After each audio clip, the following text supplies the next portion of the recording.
تا انتشار GTA 6 حدوداً 1 سال دیگه زمان مونده. تو این مدت اصلا چه بازی‌های جدیدی معرفی میشن و چه بازی‌هایی رو بازی کنیم که این 1 سال واسمون راحت‌تر بگذره و متوجه این زمان باقی مونده نشیم. سلام رفقا، خیلی خوش اومدید به این ویدیو. آقا برای مورد انتظار ترین بازی تاریخ حدوداً 1 سال دیگه باید صبر و تحمل کنیم. از اولین تریلری که از بازی معرفی شد تا همین چند روز پیش 2-3 بار تاریخ انتشار بازی عوض شد و اینا همش به خاطر سختگیری‌های راکستاره که میخواد یه بازی بی عیب و نقص و خفن تحویل جامعه گیمینگ بده، که این از یه بابتای خیلی خوبه، ولی از یه بابتای دیگه‌ای هم که همین تأخیرها و اینا پیش میاد رو مخه. اما واسه این 1 سال چند تا بازی خیلی خوب و خفن معرفی میکنم که باهاشون سرگرم بشید و این 1 سال واسهتون خیلی راحت‌تر بگذره. خب رفقا، اول یه نگاهی بندازیم ببینیم که تو سال 2026 چه بازی‌هایی قرار عرضه بشن. خب همینجور که میبینید توی تصویر، اینا بازی‌هایی که قرار سال 404 و 405 ما منتشر بشن. البته که بعید نیست خیلیاشون تأخیر بخورن، از جمله همون لامصبی که خودتون میدونید، که امیدوارم که دیگه این اتفاق نیفته و دیگه بیشتر از این اذیت نکنن و بازی رو منتشر کنن. ولی فعلا تا اینجای کار اینا تایید شدن که 2026 منتشر میشن. حالا اگه خبر جدیدی بیاد دیگه هممون با خبر میشیم. خب آقا، حالا بریم سراغ بازیایی که میخوام واسه این 1 سال آینده بهتون معرفی کنم. خب اولین بازی چیزی نیست بجز سری The Last of Us. این بازی دیگه نیاز به معرفی نداره. تعداد خیلی کمی هستن که این شاهکار رو تجربه نکرده باشن. اما اگه شما هم جزو افرادی هستین که بازی رو تجربه نکردین، بهتون تبریک میگم، چون شما فرصت اینو دارید که یه لذت واقعی توی دنیای گیم رو تجربه کنید. بازی تو سبک بقا هستش و کلی صحنه‌های ترسناک و جذاب داره، اما جدا از گرافیک و طراحی خفنش یه داستان فوق‌العاده داره که مو به تنتون سیخ میکنه.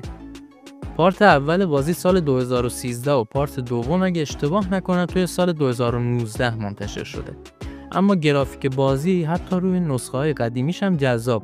پس میتونید اگه سیستم قدیمی تری دارید برید سراغ نسخه‌های اورجینالش، و اما اگه سیستم‌های جدیدتری دارید بهترین گزینه اینه که برید سراغ نسخه‌های ریمستر و ریمیک بازی.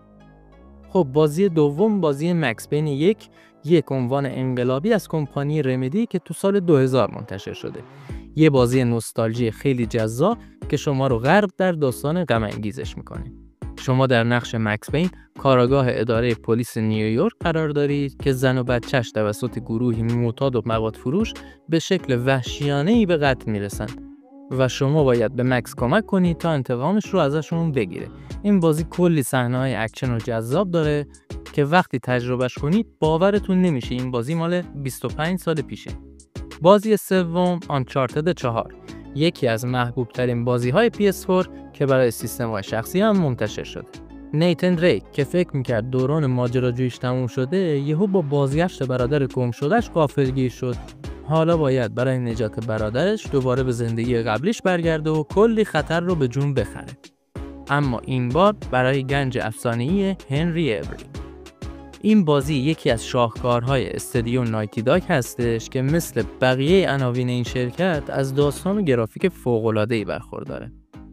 بازی چهارم رزیدنت اویل 4، یه بازی نوستالژی از فرانچایز محبوب رزیدنت اویل که هممون باهاش خاطره داریم.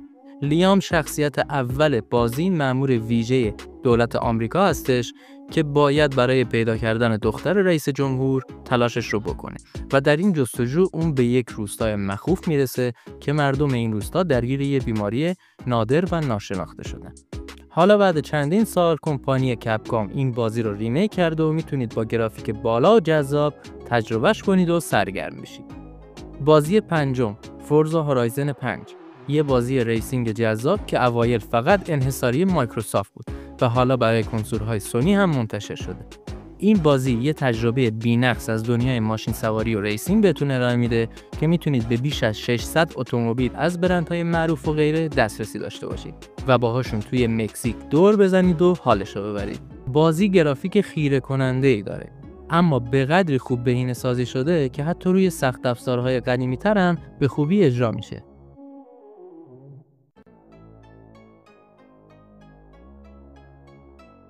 و اما آخرین بازی چیزی نیست جز هل بلید 1 که اسم کاملش رو توی تصویر واسهتون می‌نویسن. یه بازی اکشن و روانشناختی ساخته شده توسط استودیو نینجا تئوری. شخصیت اصلی این بازی یعنی سنوا از یک بیماری روانی رنج میبره و همش باهاش درگیره.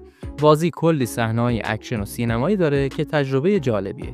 توی ساخت این بازی کلی پزشک همکاری کردن تا بتونن احساسات واقعی یه بیمار روانپریش رو به بهترین شکل ممکن به مخاطب نشون بدن.